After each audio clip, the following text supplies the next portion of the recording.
गिरीश आध्यात्मिक ज्ञान में हम आप सभी का स्वागत करते हैं। आज हम प्रस्तुत करते हैं एक रोचक कथा। साथियों, ये कथा ऐसे व्यक्ति से शुरू होती है जिसके दिल में दंभ और अहंकार भरा हुआ है। वो परमपिता परमेश्वर पर भी अविश्वास करता है और तरह तरह के उदाहरण ला करके लोगों के सामने प्रस्तुत करता है और आम लोगों को गुमराह करता है। वो अत्यंत सुंदर सुंदर फूलों को ला करके जिनमें कांटे लगे हुए हैं लोगों के सामने दर्शाता है और कहता है कि देखिए कितने सुंदर फूल और इनमें कितने भयंकर कांटे लगे हुए हैं। इस प्रकार से परमात्मा ने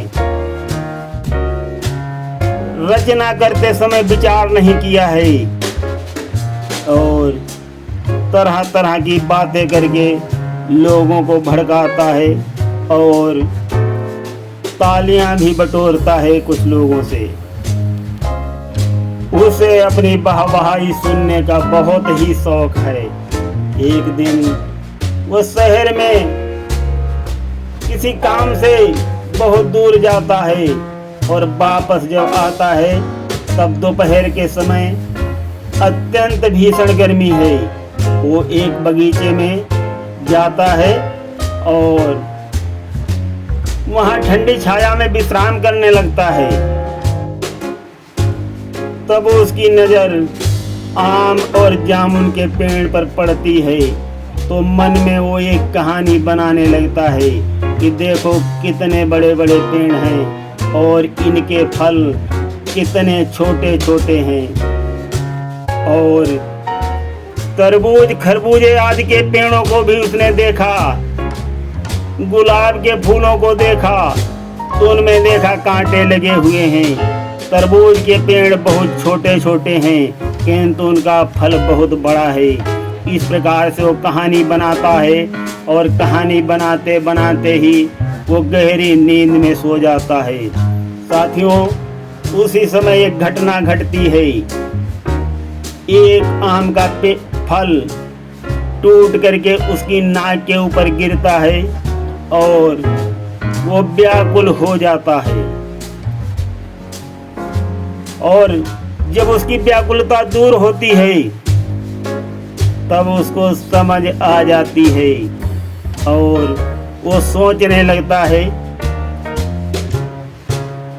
कि अगर कहीं आज इस आम के पेड़ में इतना बड़ा फल लगा होता जो मैंने छोटे छोटे पेड़ों में देखा है तो आज मेरी नाक पे गिरता तो मेरा कचूमन निकल आता और मैं यहीं ढेर हो जाता।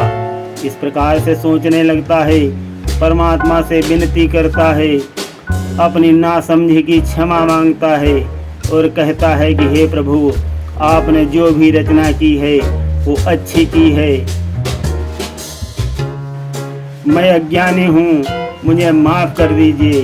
इस प्रकार से परमात्मा से विनती करता है। साथियों, इस कहानी का मतलब ये है कि अगर हमारे मन में भी कोई ऐसी भावना जागृति हो रही हो जो हमारे अमूल्य समय को नष्ट कर दे और हमारी उन्नति में बाधा बन जाए तो इन बातों से हमें सावधान रहना चाहिए। ये कथा हमें अत्यंत